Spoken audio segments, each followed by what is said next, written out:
ఐక్యత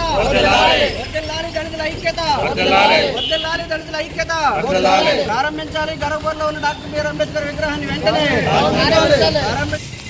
గర్భపర్రు గ్రామంలో ఈ అంబేద్కర్ విగ్రహం సందర్భంగా చాలా పెద్ద పోరాటం జరిగింది. సుమారు 7 సంవత్సరాలు అవుతుంది. నేను ఇంతవరకు ఏంటంటే ప్రారంభించలేదు. కూటమి ప్రభుత్వం వచ్చిన తర్వాత సుమారు 15 నెలలు అయింది. ఈ అంబేద్కర్ సైట్ నిర్మాణం చేశారు, కానీ అది కూడా నిర్మాణం కూడా మన గర్భపర్రు దళితులు ఇతర దళిత సంఘాలు అనేటువంటి ఐక్యపాత్రంతో ఇక్కడ పంచాయతీ హౌస్ గడ్డ పెట్టాలని చెప్పి అప్పుడు అనుకోవటం, ఆ పోరాట సందర్భంగానే పెట్టారు. కానీ ఇంతవరకు దీన్ని ప్రారంభం చేయాల.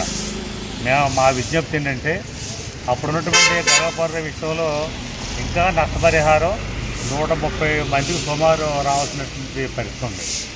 ఆ 130 మంది కూడా రాకుండా ఈనాడు చాలా తాత్సారం చేశారు. ప్రభుత్వం మారి 15 నెలలు అయినప్పుడు కూడా అధికారులు పట్టించుకోవట్లా. మరి ఆ 130 మందికి నష్టపరిహారం అంతకుముందు ఆ పేటలో వచ్చినట్టు మాదిరిగా ఇస్తారా, అసలు ఇవ్వరా అనేటువంటిది కూడా ఆ గమనిక ఉంది. ఇది చాలా దుర్మార్గం. ఇది అంచేత మా యొక్క కేవీపీఎస్గా కులక్షేత్ర పోరాట సంఘంగా మా యొక్క ఆందోళన ఏంటంటే, ఏదైతే గర్భపర్రు ఆనాడు ఉన్నటువంటి నష్టం జరిగిందో ఆ నష్టం జరిగినటువంటి కుటుంబాలు 130 మందికి ఇంకా మిగిలి ఉన్నారు. కాబట్టి కూటమి ప్రభుత్వం వెంటనే ఆ లిస్టుల ప్రకారంగా వెంటనే వాళ్ళ నష్టపరిహారం అధికారులు ఇవ్వడానికి ప్రయత్నం చేయాలండి. అలాగే ఇక్కడ డిప్యూటీ స్పీకర్ కాబట్టి స్థానిక ఎమ్మెల్యే గారు ఆయన కూడా బాధ్యత తీసుకుని ఖచ్చితంగా అంటే ఈ మంజూరు చేయడానికి ప్రయత్నం చేయాలని చెప్పేసి మేము కోరుతాం. రెండవది, ఈ విగ్రహాన్ని ఇప్పటికీ చాలా ఆలస్యమైంది.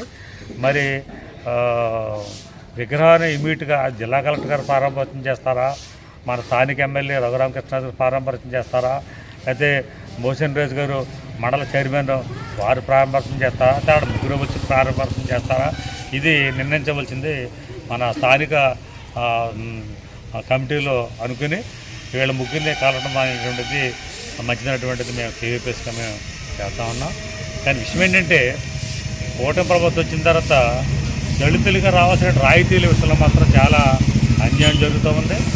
ఒక మాట చెప్పాలంటే, అంబేద్కర్ జపం చేస్తున్నారు, అంబేద్కర్ పేరు చెప్తున్నారు, అంబేద్కర్ రాజ్యాంగం అంటున్నారు. కానీ అంబేద్కర్ ఉన్నటువంటి ఏ రిజర్వేషన్ కల్పించాయో ఆ రిజర్వేషన్ కొంగలోకి వచ్చినాడు కేంద్రంలో బీజేపీ ప్రభుత్వం, ఇక్కడ ఉన్నటువంటి కూటమి ప్రభుత్వం ఈనాడు ప్రయత్నం చేస్తూ ఉంది.